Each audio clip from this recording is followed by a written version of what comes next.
Whoever controls a nation's money supply controls that nation, often attributed to Nathan Rothschild. Whether Nathan Rothschild ever said these exact words is debated among historians.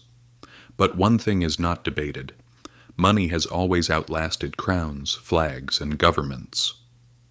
And very few families understood this earlier, or used it as effectively as the Rothschilds. This is not a conspiracy about secret rulers of the world. It is a story about influence, timing, and financial leverage, and about how money, when positioned correctly, can quietly shape the course of history. Our story begins in 1744 in Frankfurt, on a narrow street known as the Judengasse. This was not just a street, it was a state of confinement. More than 3,000 Jews lived behind walls, subjected to curfews, bans from public spaces, and constant legal discrimination. They could not gather freely, they could not move freely, and they could not openly participate in the wider economy. Mayer Amschel Rothschild was born into this world.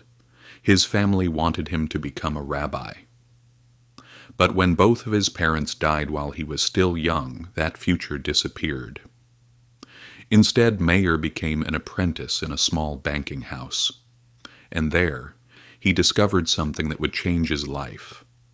And eventually, Europe.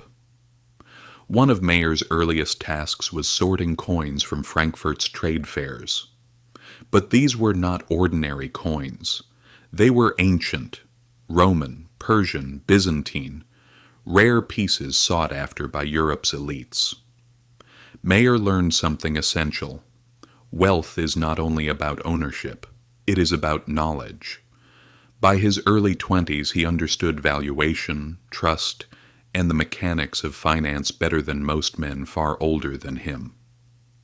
When he returned to Frankfurt and joined his family's trading business, he focused on rare coins and quickly attracted powerful clients. One of them would change everything. Prince Wilhelm of Hesse took notice. Mayer was appointed a court factor, a Jewish financier serving a noble household. For that era, this was extraordinary. For the first time, Mayer gained access beyond the walls of the Judengasse. Access to capital, access to rulers, access to information. And he used it carefully. As his business expanded, Mayer made two strategic decisions that would define the Rothschild dynasty. Always work with those in power.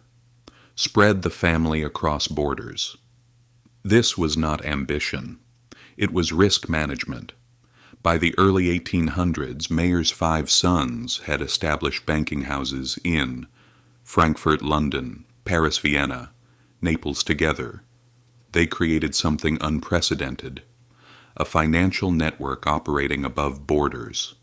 Governments were limited by geography. The Rothschilds were not. They moved capital faster than armies. They transmitted information faster than diplomats. And most importantly, they often financed multiple sides of the same conflict. This did not make them kings. It made them indispensable. The French Revolution and the Napoleonic Wars transformed Europe and finance. States needed money, fast, in enormous quantities. The Rothschilds provided loans, organized payments, transported gold, and enabled trade under extreme conditions. They did not control outcomes, but they positioned themselves so that every outcome mattered to them. In London, Nathan Rothschild managed British operations. In Paris, his brother operated within France. As the war progressed, it became clear that Britain's victory aligned better with long-term financial stability. Nathan also made one of the most famous and controversial financial moves in history. According to some historical accounts, during periods of panic, when prices collapsed, he accumulated British government bonds. When Britain ultimately prevailed, the value of those bonds surged. Whether Nathan received early news from Waterloo is debated. What is certain is this: he understood markets better than almost anyone alive. Success breeds resentment. As industrialization reshaped Europe, inequality grew and old systems collapsed. The Rothschilds, not always fairly, became symbols of capitalism, global finance, economic change. For some, they represented progress. For others, something to blame. This hostility would intensify over time, often fueled by anti-Semitism rather than evidence. The family adapted.